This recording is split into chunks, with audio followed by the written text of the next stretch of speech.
Hello, friends. Welcome back to Colliding Worldviews. It's great to have you with me here every single week as we have different great guests from around the world talking about very important topics that people need to be informed about.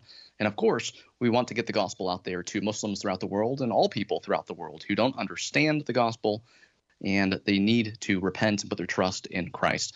And thank you so much for joining us today on Colliding Worldviews. This episode, we're talking about no-go zones. And a book that I've been working my way through, and my guest has been working his way through as well, is a book that you definitely want to pick up. It's called No-Go Zones, How Sharia Law is Coming to a Neighborhood Near You. Of course, this was written by Raheem Qasim, and I definitely encourage you to get a copy of this book. Now, in this book, he talks about a number of different places throughout the world.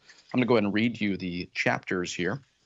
One of them is going to be about Europe, or a number of them going to be about Europe, of course, talking about Molenbeek in particular, Sweden, France, United Kingdom, San Bernardino, that's in California, and of course, Detroit or Dearborn, Michigan, which I've heard many times when I'm out doing public speaking. Oh, that's a no-go zone. So that's what we're going to be talking about here today. And the working definition that I want to share with you about no-go zone, because this is a working definition that Raheem gives us in this book.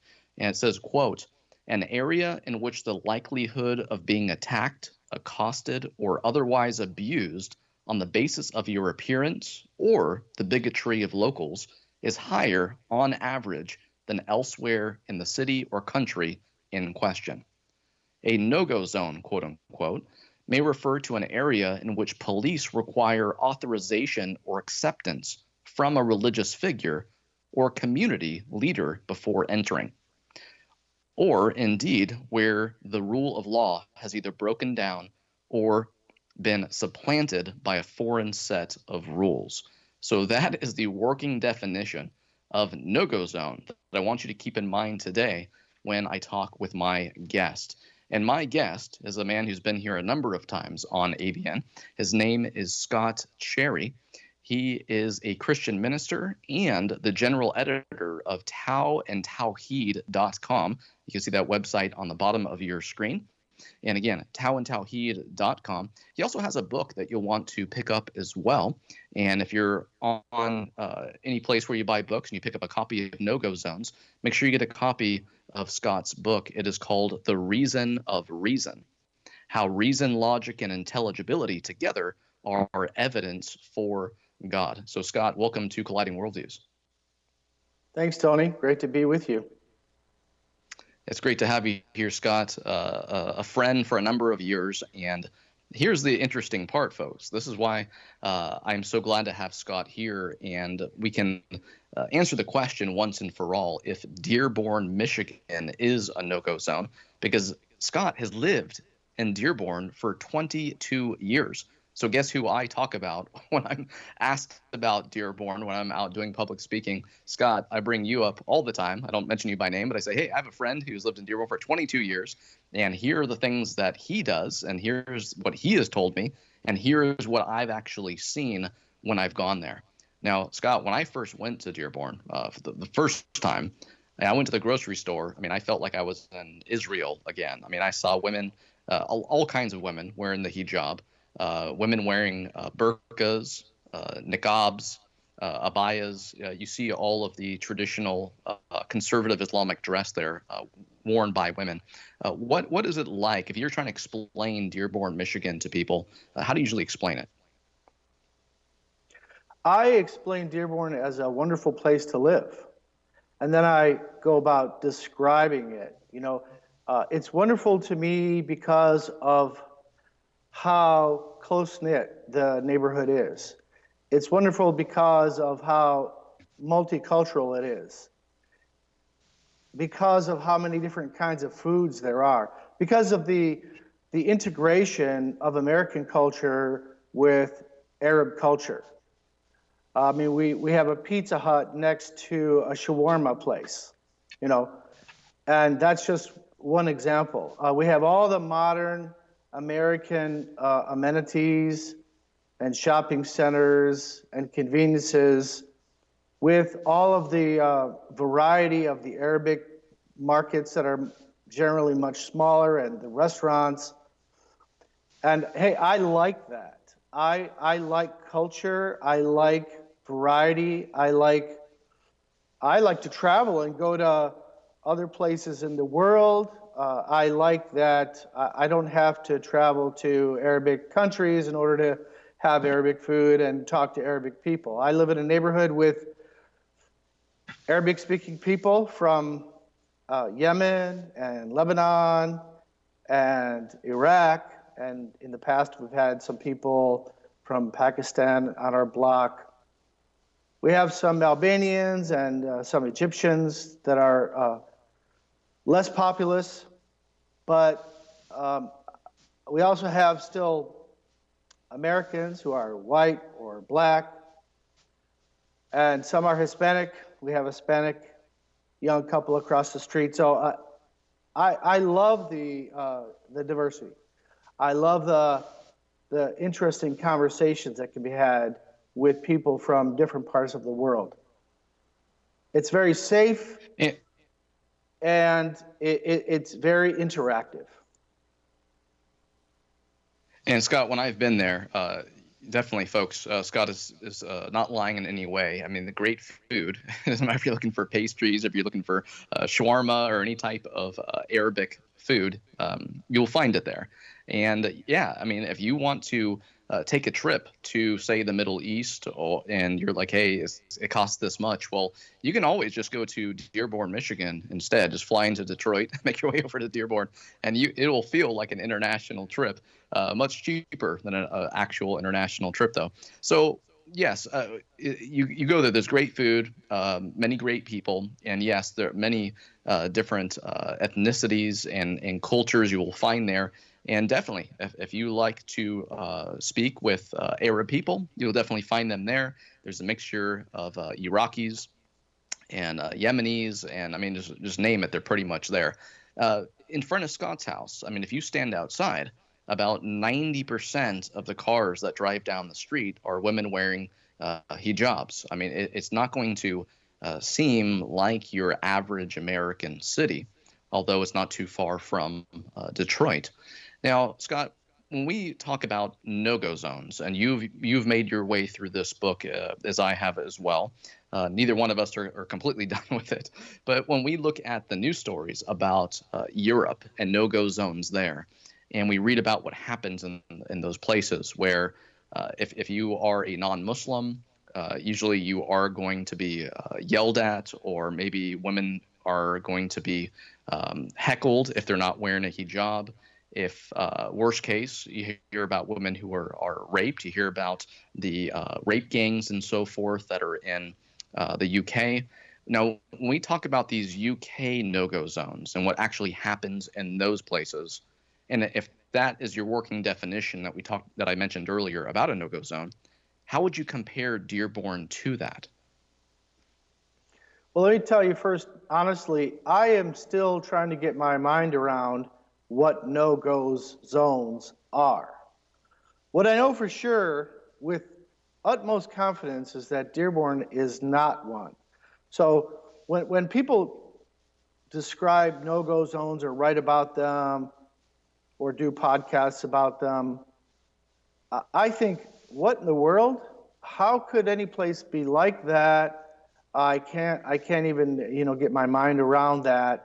And there are different characteristics. So the author of this book describes, well, I think he's describing that he's trying to get his mind around it too, or that at least he was trying to get his mind around it and truly understand it when he was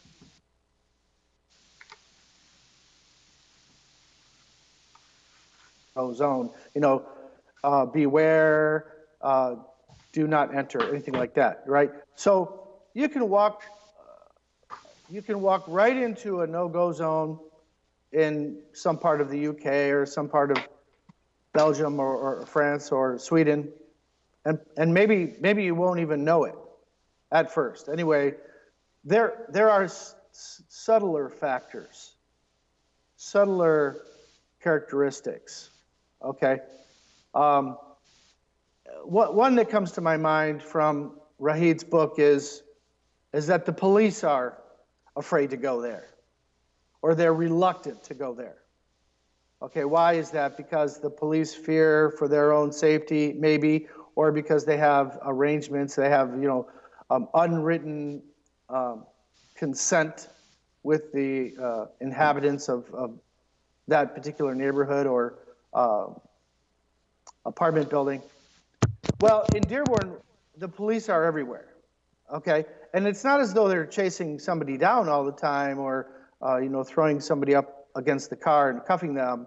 No, it's just that the police are on the job all the time. They're patrolling, they're active, they're vigilant. We have an outstanding police force that keep us safe. They're keeping their eyes out. And in fact, we don't have much crime at all. Okay, so I wonder if they get bored because there aren't burglaries, there aren't, shootings, there aren't muggings. There are very, very few of those kinds of crimes, that some of which happen much more in Detroit or in some other city. But Dearborn and East Dearborn, where I live, is relatively crime-free. I mean, there hasn't been a crime on my street the whole time, all 22 years. We leave our doors unlocked. We leave stuff in the driveway and in the front yard, and it's going to be there the next day, okay? But that's because the police are everywhere, or they eventually would turn up. If you called them, they would be there within minutes. And I mean, it's a well-policed city, and you can be very secure and safe. So I think that's one of the characteristics of a place that is not a no-go zone. And if you compare what you just said to different countries in Europe, I mean, Raheem, and when he's talking about those police forces, talks about how many police officers want to resign because of the murder. Just in Sweden, for example, the murder rate in Sweden increased by 26% in just a year from 2014 to 2015. Sweden is the rape capital of Europe, if not the West in general. So when you think about the fact that crime is going up, that police officers are so afraid of being called racist or xenophobes or Islamophobic, etc., they're actually leaving the force. And of course, you compare those police departments to the one in Dearborn. Again, there's quite a difference there. And when we read through the book, you will find that the no-go zones, quote unquote, that Raheem talks about in Europe, those are definitely going to be more dangerous places where you might want to think twice about going, which is exactly what people told him when he said, "Hey, we're here to go visit this place." And even the locals were like, "Oh, well, be careful," or good luck with that kind of thing. So I think a no-go zone, Scott, is a place that even maybe locals will just describe as, well, we don't go there. We they may not say whether they like or dislike the people per se, but that they don't feel safe there. They don't feel like it's a normal, quote unquote, city, or at least the city that they happen to maybe be in. At the same time, we do hear stories, and he talks about it in here, even in the chapter on Dearborn, talks about different Christians who have felt very uncomfortable about what they've seen happen in Dearborn, the Islamization of it, the building of mosques. They might not be Christians, or they may be Christians. They may or may not have a heart for Muslims to know the gospel, but nevertheless, they are seeing that there's something unhealthy there as far as the environment. Perhaps they feel that Muslims are being catered to, or they're being shown either more respect, or are people, or like maybe a government officials or whatever, being more lenient to them because it's so high in concentration compared to other groups. What do you know about the different stories that you've heard around there? Anything that you can confirm or not confirm about any type of unbalanced laws or anything like that in that regard to how people are treated? Because obviously there is a high concentration of Muslims in Dearborn. Yeah, I don't think there is an unbalanced set of laws in Dearborn for one thing, and that's to address your last point. I'd like to go back to some of the earlier ones. We do open air preaching in the parks where almost everyone else is an Arab and a Muslim. I mean, we don't do this every day or every weekend, but in the summer months, we can go into a heavily populated park, which I have one at the end of my street, and there's another one 5 minutes away. Everyone there will be an Arab Muslim, and we can start open air preaching. We start preaching the gospel, declaring the message of salvation through Jesus Christ, waving our Bibles in the air, and the police will not stop us or shut us down. They will not scare us away.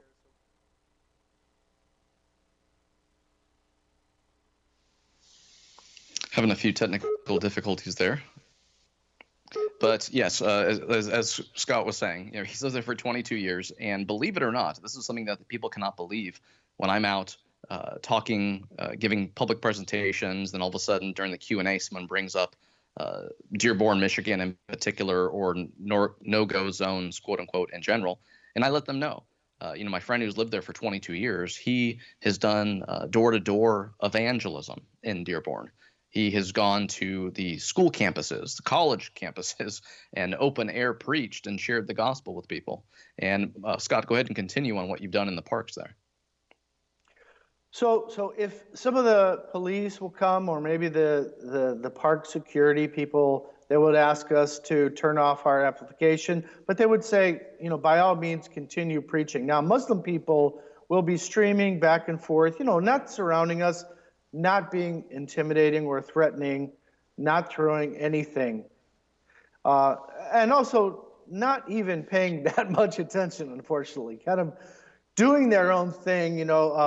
They'll be having a picnic, and from a distance, people might watch. Now, this is a good picture, I think, okay?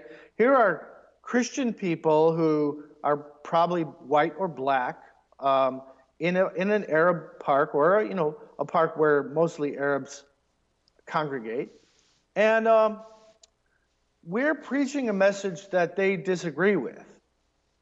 And they're not becoming agitated or violent. They might be annoyed, and maybe a common comment that we might get is, why are you preaching that message? Don't you know we're all Muslims here?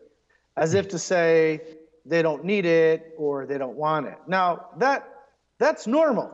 Okay, you can go to any all-American park and start doing open-air preaching, where they have American flags waving at their tables, and people will also be annoyed and wonder why you are, why you're coming into their space and trying to force this message onto them. Okay, so the Arab Muslim response in Dearborn is not very much different than the American response would be, in Plainsville, wherever. And I've never had anybody become intimidating with me or become violent. I never felt scared ever. Although, if I can keep talking a little bit more, I know that American people are afraid to go into a place with all Arab Muslims, or with a high population of Arab Muslims. Now, a lot of that is inside those Americans. It's inside their attitude. It's inside their perceptions and their sensibilities. Okay. Now, I get that they hear all kinds of stuff on the media, but they bring their fears with them before they even enter. And there are even Americans from West Dearborn that never go to East Dearborn or never want to, because they bring these fears and apprehensions with them. But I'm here to say they're unfounded fears. They're unsubstantiated. Now, exceptional things have happened in the past. I mean, there are a few things, and I know if I had people here in a live audience, they would say, well, what about what happened to David Wood and Nabil Qureshi in 2010 or 11? I get that. But there's an explanation for that, and that's an exception to the rule. And of course, when people are, here's another thing I'm going to make it clear as well, Scott, as you know, Arab doesn't mean Muslim. So if anyone is just scared of Arabs in general, you're gonna end up going to Dearborn and being scared of all the Arab Christians who are there, because there's a whole lot of Arab Christians who are there. Exactly. There's again a lot of Chaldean Iraqis who are there, and if you don't know any different, if they're just not white or not Caucasian, if you think, oh, then they're automatically a Muslim, that's not going to be the case. There's going to be many Christians there as well. One thing, Scott, I mean, you did bring up the whole thing about, you haven't had Muslims who have heckled you. They've maybe expressed their dislike maybe, or questioning why you're there, saying, hey, we're Muslims. I mean, it's normal for someone who doesn't agree with it to complain. I mean, in Raheem's book, he mentions a lady who hears the call to prayer because she lives there in Dearborn or Hamtramck area, which I want to get to just in a moment. We don't have much time left, but she says, I don't want to be told that Allah is the true and only God 5 times a day, 365 days a year. So you have, of course, Christians who complain about the call to prayer that is coming from mosques, and those mosques are continually being built. There's a whole lot more that Raheem talks about in his book, just in the one chapter on Dearborn, that we can actually cover in a 28.5-minute episode. And of course, in the second episode that we're going to do, we're going to get to actually sharing the gospel with Muslims and what you've actually done there, and more about that.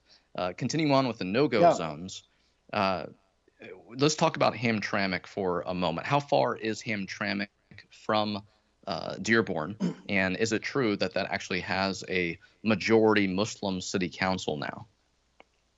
Yes, that's right. In Raheem's book, the chapter really is about Detroit. It's not about Dearborn. Am I right or wrong? I believe what he does is he tries to include Dearborn and Hamtramck in a chapter on Muslim Detroit. And he barely talks about Dearborn at all. I believe I got to the end of that chapter. He spends almost the whole chapter writing about Hamtramck. Hamtramck is very different than Dearborn. It's about a 25-minute drive from where I live.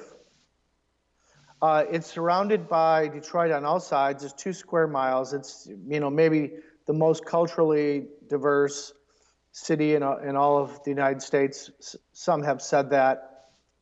It's really a tiny place, and it was historically a Polish city and a Roman Catholic city, but now it has a majority of Muslim people from Yemen and Pakistan and India and the Balkan area of Southern Europe. And they do have a majority of Muslims on the city council. So, and they do air the call to prayer. I think Raheem said that they don't do it every time they should do it or could do it, but they can, and they often do.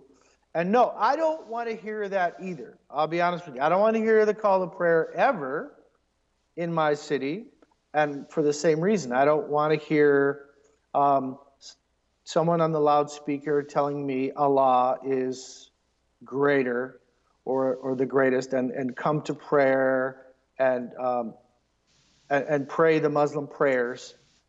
I don't want that, and so I'm glad we don't have that. And I'm not an advocate of that. I don't think that Hamtramck is a no-go zone either, and I think Raheem expresses that clearly, even though it is more Islamicized than Dearborn is. I think you still have the freedom to do open-air preaching or door-to-door evangelism. you have the freedom to be a Christian, and there are churches there, and you can start a church, you can build a church. There are churches trying to get a foothold there, and those are indications that even Hamtramck is not a no-go zone. And Scott, one thing I do want to bring up, we only have about a minute or a minute and a half left, but so if we go with the no-go zone, if we interpret that as, okay, this is a place where you are not allowed to go into at all, well then no, Dearborn, Michigan would not fall under that. Even in Europe, it's not like people are not allowed to go there. It's usually just a place where they don't desire to go, because they do find places in Europe where they are run down because of the amount of immigrants who are there. And as he mentions, different immigrants from where they came from will many times determine how they live and how involved they are in assimilating to where they end up. As he talks about in his book, the Chaldean Christians totally become Americanized. They're proud to be American. They're hard workers, Yes. Many business owners living the American dream. I shared that with Eddie. And excuse me? I shared that with Eddie too when I was with him last. And speaking of Eddie, I want to let our viewers know, Eddie, our friend, a mutual friend between Scott and myself and Jay Smith and Dr. Jay Smith and Dr. Mark Jury, we all went to an Arab-owned restaurant when we were all together there not too while back. So, no, it's not a no-go zone in that you can't go there. It's not a no-go zone in that you aren't allowed to go there and share the gospel or to open-air preach or go door-to-door and do evangelism. Very, very interesting things about Dearborn. But no, it is not a no-go zone. Now, of course, this is different than the topic of Sharia or Islamic law. And as Rahim says in his book, the West becomes Sharia compliant slowly on a small scale, not all at once on a broad scale. So even though Dearborn is not under Sharia when you walk outside of your house, Scott, isn't it true that there are Muslim homes in Dearborn where you walk in the home and they live and act like they are under Sharia? Well, I might want to ask you, what do you mean by that? And sorry, the light turned off automatically behind me. I can't turn it back on right now. No problem. But most men have only one wife and so on. You go ahead. Go ahead. I'm sorry. Well, I began to just. We only have a few seconds left anyway, but I wanted to let everybody know that Sharia, I mean, a Muslim, sometimes the Islamists will say, oh, praying 5 times a day, that's Sharia. Fasting during Ramadan, that's Sharia. That's true. But when you're living under full Sharia, say if you're in Saudi Arabia or Iran or other countries where Sharia is implemented to different degrees, it's when you walk outside of your house, that is when Sharia applies to all people. However, you will have Sharia, quote unquote, in Muslim households where the women don't leave the home unless they're with a male relative. Or you hear about honor killings, which it doesn't say honor killing in the Quran or in the Hadith. But when you look at the apostasy law, and if any family member says, well, this family member or relative has now basically apostatized because they're not acting Islamic, they're dating American boys, they're wearing makeup, etc. The honor shame culture is very big in Middle Eastern mindset, and of course, when you have Middle Easterners coming to America, that honor shame culture comes with them. So anyway, Sharia is a whole nother topic that unfortunately we don't have enough time for in this. But yes, I do want to encourage you to get Rahim Qasim's book, No-Go Zones, How Sharia Law is Coming to a Neighborhood Near You. And again, get a copy of Scott's book, The Reason of Reason, How Reason, Logic, and Intelligibility Together Are Evidence for God. Scott's going to be back in another episode where we do talk about sharing the gospel in Dearborn, Michigan. But thank you so much for being here. And Scott, thank you so much for your input on Dearborn, Hamtramck, and this whole topic of no-go zones. You're very welcome. Friends, get those 2 books, share them with other people as well. And remember, get the gospel out to people who need to know and understand it. And when we share the gospel with all people includes all Muslims. We'll see you soon on Colliding Worldviews.